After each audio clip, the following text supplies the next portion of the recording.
Greetings to my friends in Mexico. On behalf of the IEEE Board of Directors, I congratulate you on the 90th anniversary of the founding of the Mexico section. Most of you will know that a few years ago we celebrated IEEE's 125th anniversary, measured from the founding of one of our predecessor organizations, the American Institute of Electrical Engineers. 100 years ago this year, in 1912, the Institute of Radio Engineers was founded, and with it, the proceedings of the IRE. We're in the middle of a year-long celebration of the centennial of the proceedings, which includes special historical articles and a special 13th issue of Volume 100. The special issue holds a number of articles that look either back or forward 100 years. I really encourage you to take a look at it. The articles are available free through IEEE Explore. And it was January 1st, 1963, that the merger between AIEE and IRE first became effective. So 2012 is IEEE's 50th year, and I have the privilege of being IEEE's 50th president. We're modestly celebrating the anniversary by recognizing those who have been IEEE members continuously since 1963. Our members' first 50 years, we call them. Believe it or not, there are about 9,400 of them. And there are other sections celebrating anniversaries this year. I helped the Hong Kong section celebrate its 40th anniversary in January. And just a few days ago, we celebrated the 50th anniversary of the United Kingdom and Republic of Ireland section. It's been a good year. You know, it's easy to make a case that over the past century or so, engineers have done more to advance quality of life than any other profession. The famous aerospace engineer Theodore von Karman described it as creating a world that never before existed. I'm proud to be an engineer and proud of what our profession has accomplished. And for this group, I'll take that a step further and say that it's also easy to make the case that electric power engineers, people like you, have done more than any other engineering community to change the world for the better. I hope you're proud to be a member of this community and proud of what it's accomplished.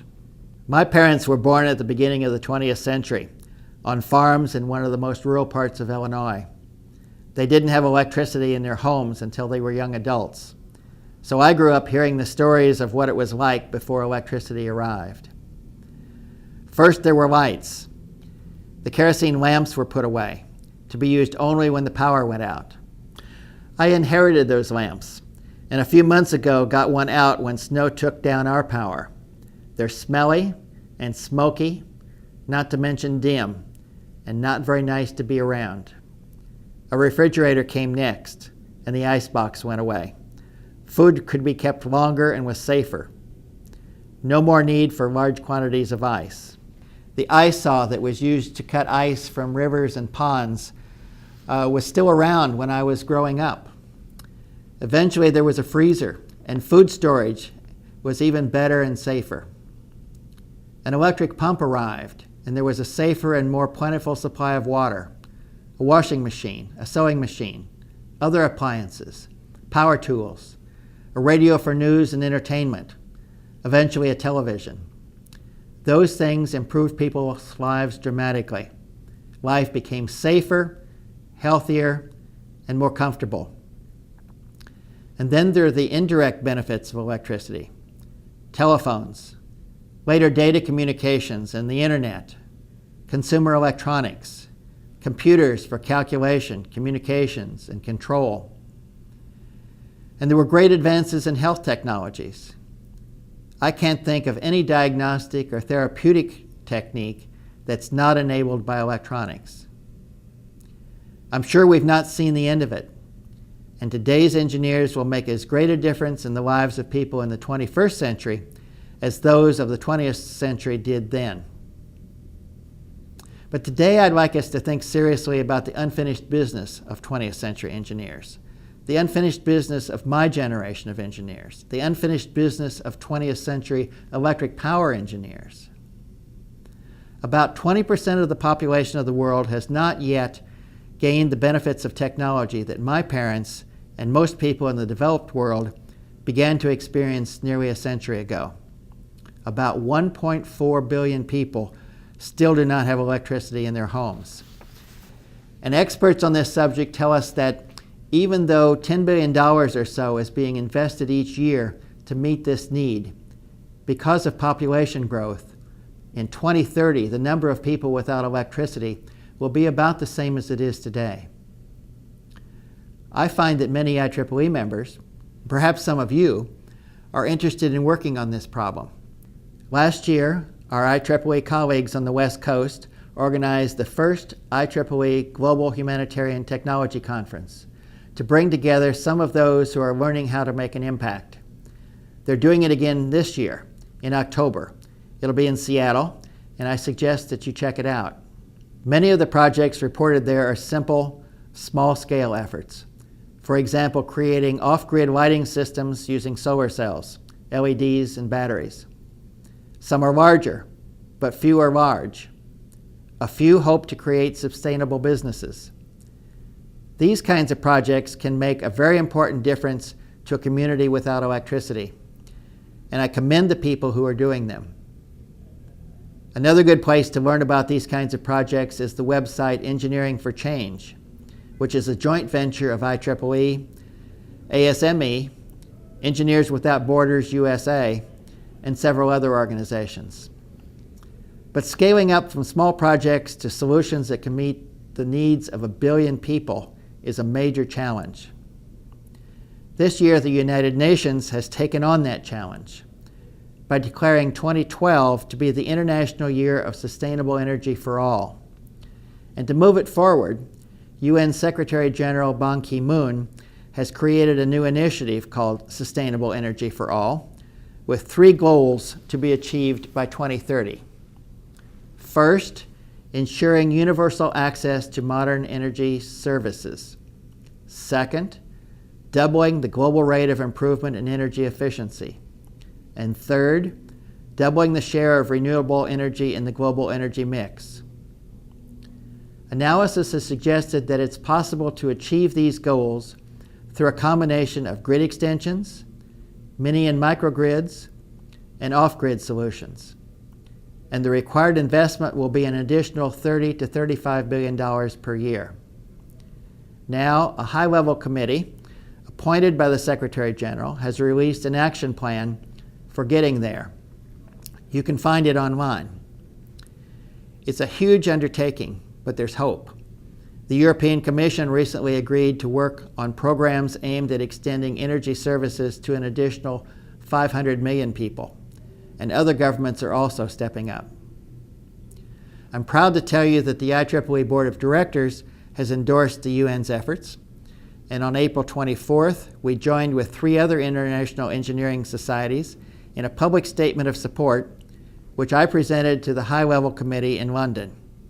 The 4 societies, IEEE, the Institution of Engineering and Technology, the Institution of Mechanical Engineers, and the Institution of Civil Engineers, have a combined membership of over 750,000. Now, more than 40 other societies have joined us, societies with a total membership of over 2 million. But there are challenges ahead that go well beyond investment and commitment. One is the source of energy. Per capita, Sub-Saharan Africa and India consume about 8 or 9% as much energy as we do in the United States. To raise their per capita consumption to just 25% of what we use would require new energy sources greater than what the US uses. Where will that energy come from? And let's accept the reality that it's going to have to be low carbon energy. Global warming is visible and measurable. The physics of the greenhouse effect is well understood, and atmospheric concentrations of greenhouse gases are up significantly. The question now is how fast and how long the warming will persist and what the impacts will be. Governments are taking action, and we can expect these initiatives to spread around the world. I believe that this leads inevitably to the need for a more thorough and rational discussion of nuclear power than has been possible for the last year or so. Nuclear reactors can generate substantial amounts of power with minimal greenhouse gas emissions. Since the Fukushima disaster, Germany has closed plants and Switzerland has announced that it won't renew licenses. Japan closed all of its nuclear plants and has only recently reopened one of them. Nuclear plants provided 30% of Japan's generating capacity, and that now has been mostly replaced by fossil plants. I've been in all three of those countries within the last year. I've read the local news and I've talked to the technical community. Public concern that I've heard has not focused on the issues that created the problems in Fukushima. It hasn't focused on the hazards of location, or backup requirements, or emergency procedures, or the hazards of older designs. It has not been an informed discussion. It's been one driven by fear. I believe that IEEE should engage in this discussion and bring technical knowledge and competence to it. It's also very likely that there will be electric cars in our future. Transportation accounts for 1/4 to 1/3 of greenhouse gas emissions.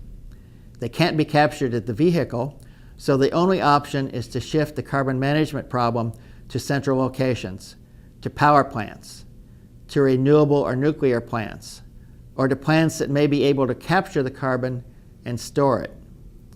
And it's not only carbon that will push us towards electric vehicles. It's reducing our reliance on petroleum and improving energy efficiency. And overlaying all of that is the fact that worldwide, the number of vehicles is growing dramatically. In China, the number of vehicles has doubled over the past 3 years. You know better than I that there are other important problems to be faced in a world needing to consume more energy while protecting our environment. But among IEEE members, there's plenty of expertise on how to solve those problems.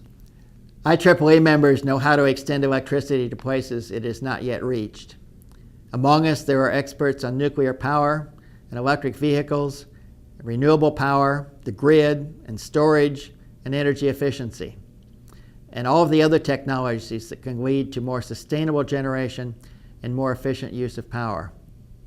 There's expertise in IEEE on the technologies, on the economics, and on the importance of these issues.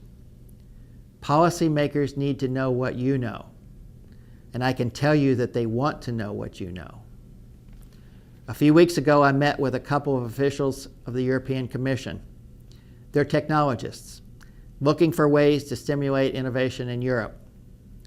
IEEE has nearly 60,000 members within the countries of the EU. And the people I was meeting with knew that. They opened the discussion with this observation. Farmers come to Brussels all the time. Technologists don't.